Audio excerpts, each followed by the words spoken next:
Isn't today an exciting day? Someone's going to get the job. Very exciting.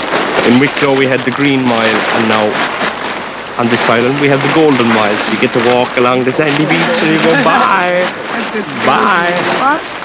The scariest thing about this Green Mile, or the Golden Mile today, is that they know us very well and we know them very well. Beware your enemy, beware 1,000 times your friend, because if your friend becomes your enemy, he knows the pathways to your heart and can hurt you all the more.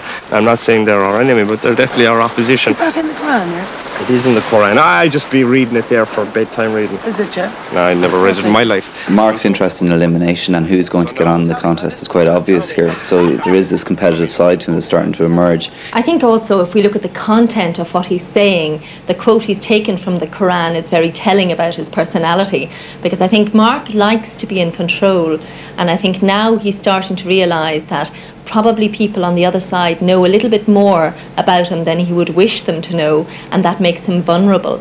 So this elimination process is certainly making Mark be much more defensive than I think we've seen heretofore. Who do you think they're going to pick off? Could be anyone. Myself, Patsy, Aoife, Dave, Sean, Chantel, begging to go. Please, take me! Spare the little ones, spare the little ones, let it be me. She's a martyr for old Ireland. Another murder for the crown. Yeah, well, it's Kevin Barry or whatever. You're not Kevin Barry at all. Go down there and lie down, you little woman. Go over there and make breakfast, little woman. Okay.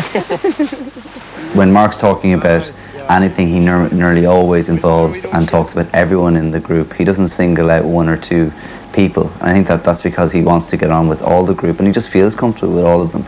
It's quite appropriate that he does feel comfortable though, because I think that's a reflection of his confidence and security more than the others. He likes to meet people and get on with them no matter who they are, because he feels good about himself. And someone who's usually got that high self-esteem or self-confidence can get on with lots of people. There's also an interaction with Chantal that's beginning to start up, and there seems to be some sexual chemistry there, possibly, they're flirting. Little ones, let it be me. She's a martyr for old Ireland. I think what we're seeing here is quite a strong dynamic. There's a lot of sexual energy and tension between Mark and Chantal. Even that first bit of contact between them where he's listing all the people that might be eliminated, and he puts Chantal in last, almost as a wishful thinking that maybe she won't be eliminated.